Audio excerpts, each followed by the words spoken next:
जो बाकी unauthorized colony है उनके पे भी तलवार लटका दी है। मुझे तो डर उस बात का बड़ा है कि अनऑथराइज कॉलोनी अगर तोड़नी शुरू हुई तो उसका क्या होगा। अहंकार है भारतीय जनता पार्टी का, उनको लगता है कि अभी 5 साल बाद वोट पड़ेंगे तो जनता जब तक भूल जाएगी और जब तक हम कुछ ना कुछ मैनेज कर लेंगे। रुकेगा क्या ये डेमोलिशन? बिल्कुल रुकना चाहिए, नहीं तो सरकार को जाना पड़ेगा। जो दिल्ली के झुग्गी बस्तियों में अनऑथराइज कॉलोनियों में रहने वाले लोगों की जो एकता है वो आखिर में जीतेगी और भारतीय जनता पार्टी की सरकार को ये बुलडोजर एक्शन बंद करना पड़ेगा। 1792 कॉलोनी में से 400 कुछ कॉलोनियों को इन्होंने पीएम उदय के रजिस्ट्रेशन से बाहर कर दिया कि ये कॉलोनी अनऑथराइज है, इसमें पीएम उदय का रजिस्ट्रेशन नहीं होंगे। सारी हवाबाजी हो रही है, सरकार भी हवाबाजी कर रही है, हमारे संगम विहार के जो विधायक हैं वो भी डेली हवाबाजी करते रहते हैं। अगर आप ये कहते हैं कि ये अनऑथराइज कॉलोनी है तो फिर आप क्या चाहते हैं उन कॉलोनी के साथ, ये बताइए। उनका लीगल स्टेटस क्या है बताइए, और अगर अनऑथराइज कॉलोनी है तो उसके बाद उस लैंड का आप क्या करने वाले हैं। सटीक खबरों का सीधा असर। आप देख रहे हैं एनसीआर समाचार, सच्ची और पक्की खबरें। नमस्कार, मैं नमिता चौहान और आप देख रहे हैं एनसीआर समाचार। इस वक्त हम लोग मौजूद है जंतर मंतर पर, जहां पर एक बहुत बड़ा प्रदर्शन किया गया और ये प्रदर्शन बुलडोजर एक्शन के विरोध में था जो लगातार भाजपा दिल्ली में कर रही है। जिस तरीके से झुग्गियों को रौंदा जा रहा है उसी के विरोध में यहाँ पर लगातार प्रदर्शन हुआ। इस वक्त हमारे साथ में संगम विहार से पूर्व विधायक आम आदमी पार्टी के दिनेश मोहनिया है। सीधे इनसे बात करते हैं कि आखिर इनका क्या कहना है, क्या इस प्रदर्शन से कुछ असर पड़ेगा। देखिए, लोकतंत्र में जो चीज सरकार करे और उसका समर्थन आप नहीं करते तो निश्चित तौर पर उसको विरोध करने की आवश्यकता है, आवाज उठाने की आवश्यकता है। और मुझे लगता है जिस तरीके की भीड़ यहाँ आज इकट्ठा हुई है और बड़ी संख्या में भीड़ हुई है, वो दबाव का काम करेगा और सरकार ने जो अभी तक डिमोलिशन किया है उसको रोके जाएगी, मुझे लगता है। उसके बाद आगामी चुनाव पर इसका कितना असर पड़ने वाला है? देखिए, जनता के साथ आपको जाना पड़ेगा। अगर जनता की बातें आप नहीं मानेंगे और डेमोलिशन करेंगे तो उसके बाद आपको जनता जवाब देगी। इस बात का चुनावों में भी जवाब देगी और सड़कों में भी जवाब देगी। 3 महीने में किसी ने सोचा नहीं था, रेखा गुप्ता लगातार मना भी करती हुई नजर आई कि किसी झुग्गी पर बुलडोजर नहीं चलेगा, फिर भी इतनी सारी झुग्गियां टूट गई। अब आपको क्या लग रहा है और कितनी झुग्गियों का नंबर आने वाला है? देखिए, इन्होंने जो मोदी जी ने बोला था कि जहाँ झुग्गी वहाँ घर हम देंगे, उसका बिल्कुल उलट हो रहा है और सारी झुग्गियां तोड़ रहे हैं। और मुझे तो इस बात का डर है कि झुग्गियों के बाद कहीं अनऑथराइज कॉलोनी का नंबर ना आ जाए। जिस तरीके से इन्होंने संगम विहार में कॉलोनियों के ऊपर पीएम उदय से जिस तरीके से लिस्ट आउट किया है, वो दिखा रहा है कि इन्होंने जो बाकी अनऑथराइज कॉलोनी है उनके पे भी तलवार लटका दी है। मुझे तो डर उस बात का बड़ा है कि अनऑथराइज कॉलोनी अगर तोड़नी शुरू हुई तो उसका क्या होगा। अभी ये मुरादी रोड पर भी जितने भी घर थे, अच्छे खासे मकान बने हुए, उन पर भी पर्चियां लगाई गई थी, नोटिस लगाए गए थे और उसके बाद उस पर लगातार अभी केस चल रहा है। 10 जुलाई तक का टाइम दे। क्या लग रहा है आपको, वो कॉलोनी भी टूटेगी या उसको छोड़ दिया जाए? देखिए, भारतीय जनता पार्टी तो चाहती है कि यहाँ से गरीब दिल्ली छोड़ दे, जो यहाँ से कामगार कर रहे हो वो दिल्ली छोड़ दे।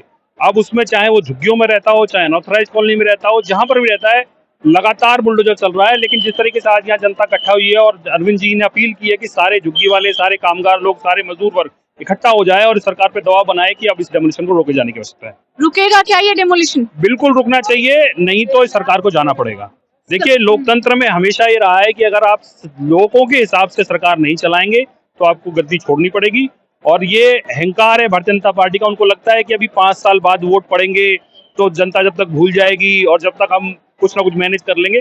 लेकिन लोकतंत्र में जनता जो चाहती है उसके हिसाब से काम किया जाने के। आपने एक वीडियो भी साझा किया था कि ये संघर्ष की लड़ाई काफी लंबी चलने वाली है। संगम विहार में आपका क्षेत्र रह चुका है विधानसभा का। संगम विहार में क्या कुछ स्थिति है इस वक्त? देखिए, मैंने उसमें कुछ सवाल खड़े किए थे कि इन्होंने जो पीएम उदय में जो रजिस्ट्रेशन जो कॉलोनियां की थी, उनमें से कुछ कॉलोनियों को उन्होंने निकाल दिया कि ये कॉलोनियां पीएम उदय में रजिस्टर नहीं है, अनऑथराइज्ड है। तो पहले तो इनके विधायक, इनके मंत्री, इनके प्रधानमंत्री ये जवाब दें कि उन 400 कॉलोनियों को क्यों पीएम उदय की रजिस्ट्री से बाहर किया गया है और उसका मकसद क्या है। अगर आप ये कहते हैं कि ये अनऑथराइज कॉलोनी है तो फिर आप क्या चाहते हैं उन कॉलोनी के साथ, ये बताइए। उनका लीगल स्टेटस क्या है बताइए, और अगर अनऑथराइज कॉलोनी है तो उसके बाद उस लैंड का आप क्या करने वाले हैं। जैसे उन्होंने पूरे संगम विहार को रिक्रिएशनल जोन बताया, मतलब कि आप ग्रीनरी करना चाहते हैं वहाँ पर, जो इन्होंने बताया, तो ग्रीनरी कैसे होगी? बिगर मकान तोड़े होगी क्या? मकान तोड़ने पड़ेंगे। तो फिर आप अदर वे अराउंड, मतलब दूसरे तरीके से ये कह रहे हैं कि हम डेमोलिशन करेंगे और कहते हैं जी घर नहीं तोड़ेंगे। तो मतलब दोनों बातें कैसे हो सकती हैं? आपको ये जवाब देना पड़ेगा कि आपने पीएम उदय में से ये जो कॉलोनी हमारी निकाली है, क्यों निकाली है और इसका मकसद क्या है। ये रजिस्टर हो क्यों नहीं पा रही है? रजिस्ट्री क्यों नहीं हो पा रही है? अभी एक कैबिनेट ने डिसीजन लिया, 1792 कॉलोनी में से 400 कुछ कॉलोनियों को इन्होंने पीएम उदय के रजिस्ट्रेशन से बाहर कर दिया कि ये कॉलोनी अनऑथराइज है, इसमें पीएम उदय के रजिस्ट्रेशन नहीं होंगे। जब आपने कैबिनेट ने एक डिसीजन ले लिया तो फिर रजिस्ट्रेशन कैसे होंगे? और जिनके रजिस्ट्रेशन ऑलरेडी हो रखे हैं उनको भी ये कह रहे हैं कि ये नल एंड वॉइड है, वो रजिस्ट्रेशन भी हम नहीं मानते, तो फिर कॉलोनियां कैसे बचेंगी? तो दोनों बातें खुद ही बोल रहे हैं, खुद ही कॉलोनिया का रजिस्ट्रेशन हटा रहे हैं, पीएम उदय से रजिस्ट्रेशन हटा रहे हैं, और खुद ही आप कह रहे हैं कि नहीं टूटेगी।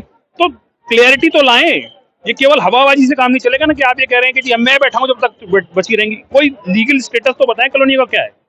ये हवाबाजी की सरकार चल रही है क्या?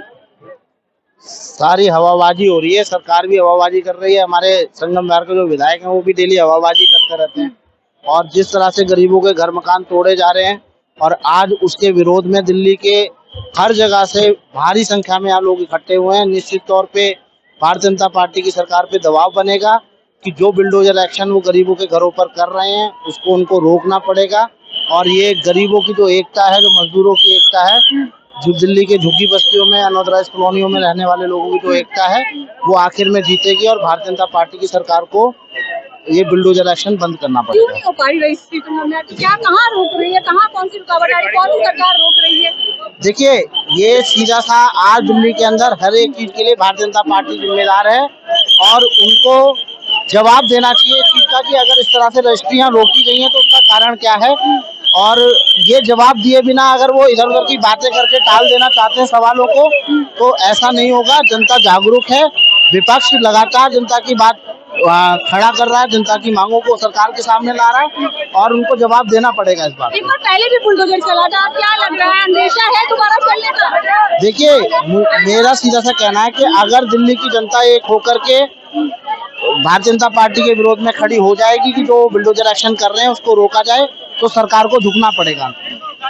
देखिए, लगातार जो प्रोटेस्ट है वो किया जाएगा। अभी एक महाआंदोलन खत्म हुआ और अब यही कहा जा रहा है कि बहुत जल्द संगम विहार में जो कुछ होने वाला है उसको लेकर के ये सभी आवाज उठाएंगे ताकि आने वाले समय में वो टूटे ना।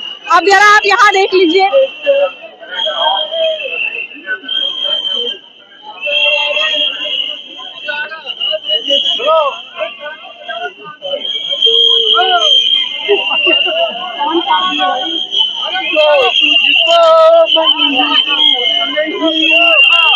फूल खिले यहाँ प्यार के, जो तुझको मंजूर नहीं था, फूल खिले यहाँ प्यार के, राह पे ना बुलडोजर दिखा के उजाड़ा रे।